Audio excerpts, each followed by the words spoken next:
आपको इसमें कोई शक नहीं होना चाहिए कि आपकी सप्लाई 20 बिलियन रहनी है। वो कंपनी कोई सख्त फैसला करे, मुश्किल फैसला करे, कोई तबाहकुन फैसला करे, 20 अरब से बढ़ने वाली नहीं है।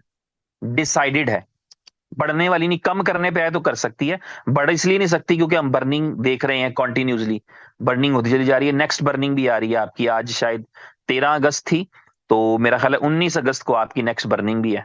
तो नेक्स्ट बर्निंग में आप 1.9 ट्रिलियन से भी नीचे आ जाएंगे, शायद 1.7 ट्रिलियन के करीब कहीं आ जाएंगे।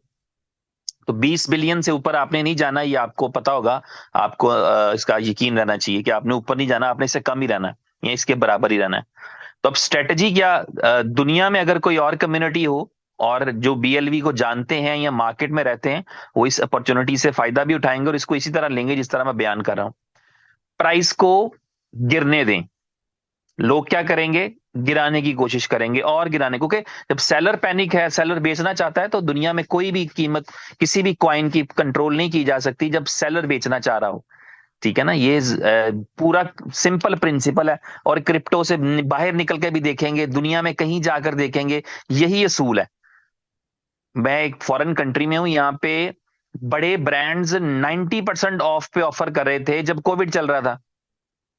90% पे ऑफर कर रहे थे, डिस्काउंट पे 95% डिस्काउंट पे ऑफर कर रहे थे जब कोविड चल रहा था। क्यों, क्या हुआ, ब्रांड तो वही थे, कपड़े भी वही थे, महंगाई भी उतनी थी, सारा कुछ उतना था, but they don't have a buyer. उनके पास बायर नहीं था। तो वो जो शर्ट जो थी ना, जो $100 की थी, वो शर्ट जो थी वो $2 $4 में बेच रहे थे। बायर फिर भी नहीं था, लेकिन वो $2 में $4 में बेच रहे थे। दुनिया की करेंसीज का ये असूल है, गवर्नमेंट्स की करेंसीज का ये असूल है। जिसे हम अफराते जर कहते हैं, इन्फ्लेशन कहते हैं, वो क्या होता है, वो यही होता है कि एक्सेसिव हो जाती है सप्लाई, नोट ज्यादा छप जाते हैं, जिसकी वजह से प्राइस उसकी दूसरे कंट्रीज के मुकाबले में कम रहती है। तो ये दुनिया के हर प्रोडक्ट के अंदर इन्वॉल्व है, डिमांड एंड सप्लाई। तो इस डिमांड एंड सप्लाई के फॉर्मूले के अकॉर्डिंग ये है कि अगर सप्लाई देते रहेंगे लोग, अगर वो चाहेंगे कि वो सप्लाई देते रहें, पब्लिक सेल करना चाहेगी, क्योंकि पब्लिक को मिलता भी है। हम इसमें 2-4 दिन पहले एक मीटिंग हुई थी, उमर भाई की मीटिंग थी, उस मीटिंग के अंदर उन्होंने, मैंने बल्कि शायद मैंने ही डिस्कस किया था, ये वाले 3-4 फैक्टर्स डिस्कस किए थे, जिन फैक्टर्स की बिना पे हम देखते हैं कि सप्लाईज जो है वो कंटिन्यूसली मार्केट में आती हैं और होल्ड करने का रिवाज नहीं है। सप्लाई तो आनी ही आनी है, ऐसा तो है नहीं कि सप्लाई नहीं आनी, सप्लाई तो 100% आनी है। जब करोड़ों लोग हैं, उनके पास टोकन्स हैं, उनको रिवॉर्ड में आते हैं, उनके कमीशन में आते हैं, उनकी स्टेकिंग का रिवॉर्ड मिलता है, वो बेचते हैं, डज नॉट मैटर। तो लेकिन जो इंपॉर्टेंट चीज है वो ये कि होल्ड नहीं करते। जब आप होल्ड नहीं करते, इसका मतलब है आपने मार्केट में सप्लाई देते चले गए। तो मार्केट में सप्लाई देंगे तो इवेंचुअली प्राइस डाउन जाएगा।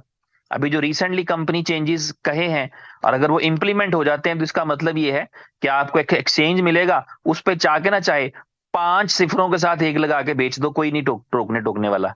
आप बोलो मैंने बेचना है और आगे से प्राइस मिले, क्योंकि डिसेंट्रलाइज एक्सचेंज पे लिक्विडिटी वर्सेस, यानी उस पर ना नहीं होती है आपको, ये जेन में रखिएगा। आपको 0.10 सिफरों के साथ एक मिल रहा होगा, बेचना होगा तो भाई बेच दो। वहां पर जितनी लिक्विडिटी पड़ी है, जितने टोकन पड़े हैं, उसके मुताबिक प्राइस चलता है वहां पे। वहां पे कोई प्राइस में मैनिपुलेशन नहीं, कोई